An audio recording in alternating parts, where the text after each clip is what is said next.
గురుగారు, మాట తొందరలో మనసు బయటపడుతుంది, అందుకే మాట జారకూడదు అని చెప్తూ ఉంటారు. వాక్కు కన్నా మౌనం బంగారం అంటారు. దీన్ని ఎలా విశ్లేషిస్తారు? మహాభారతంలో అద్భుతమైన ఉదాహరణ మనకు లభిస్తుంది. పాండవులు ద్రౌపదిని వివాహం చేసుకుని విజయం సాధించారు.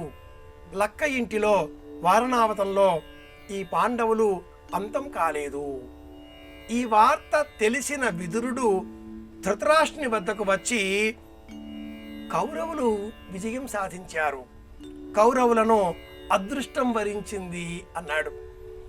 విదురుని దృష్టిలో 105 కౌరవులే, కురువంశానికి చెందిన వారే కనుక వారిని విడివిడిగా చెప్పే సమయంలో ధార్తరాష్ట్రులు అని 100 మందిని, పాండవులు అని 5 సంబోధించే విదురుడు కుల ప్రస్తావన, ధర్మ ప్రస్తావన, సంఘ ప్రస్తావన, వంశ ప్రస్తావన ఇలాంటివి ఏర్పడినప్పుడు కురువంశ ప్రస్తావనగా సంబోధించేటటువంటి అలవాటు గల ధర్మవేత్త కనుక కురువంశానికి అదృష్టం కలిగింది అని అనడంతో తొందరపాటుతో మాట జారిన ఆ ధృతరాష్ట్రుడు కురువంశానికి అదృష్టం అంటే తన పిల్లలకే అదృష్టం అనుకొని తనకు కోడలుగా ద్రౌపది రాబోతున్నది, దుర్యోధనుడే వివాహం చేసుకున్నాడు అని మాట జారి, నోరు జారి అలా మాట తూలి నా కుమారుడిని అదృష్టం వహించింది, నా కుమారులకు అదృష్టం వహించింది,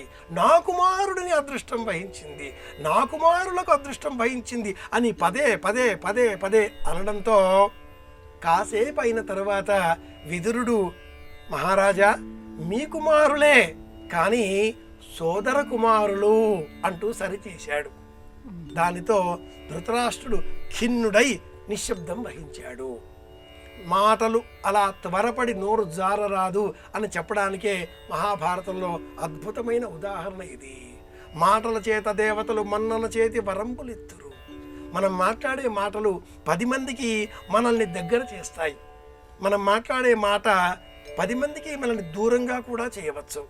కనుక వినడం ప్రధానం. ఎవరైనా ఏదైనా అంటున్నప్పుడు మీరనండి అంటూ ఉండాలి. ఎవరైనా మనల్ని దూషిస్తున్నప్పుడు ప్రశాంతంగా మౌనంగా విని విని విని విని చివరకు ఒక్క మాట చెప్పవచ్చు. వారంతా మనల్ని దూషించినప్పుడు విని విని విని చివరకు నాకు అర్థం కావడం లేదు, మీ గురించి నాకెందుకు చెప్తున్నారు అన్న ఒక్క మాట చాలు. మీ గురించి నాకెందుకు చెప్తున్నారండి, ఇవన్నీ మీరు కదా అని వెళ్ళిపోతే ఆ మాట అతడికి అర్థం అయ్యే లోపల మనం మన ఇంట్లో ఉంటాం. కనుక మాట తొందరపడి జారకూడదు. వింటే ఆ వ్యక్తి చెప్పేవన్నీ మనకు చేరతాయి, మన వద్ద ఉన్నవి కూడా మన వద్దే ఉంటాయి. కనుక అవసరం ఉంటే స్పందిస్తాం, అవసరం లేకపోతే మౌనంగా ఉంటాం. ఇంగ్లీష్లో 2 పదాలు ఉన్నాయి అమ్మాయి. ఏమిటవి అంటే రియాక్ట్, రెస్పాండ్.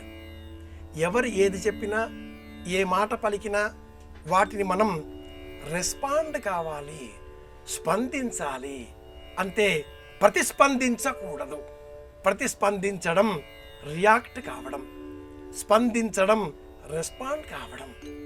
ఈ రెస్పాండ్ కావడంలోనే మాట నియంత్రణ అన్నది అలవడుతుంది. మాట నియంత్రణ కలిగితే మనం ప్రపంచాన్ని గెలవవచ్చు.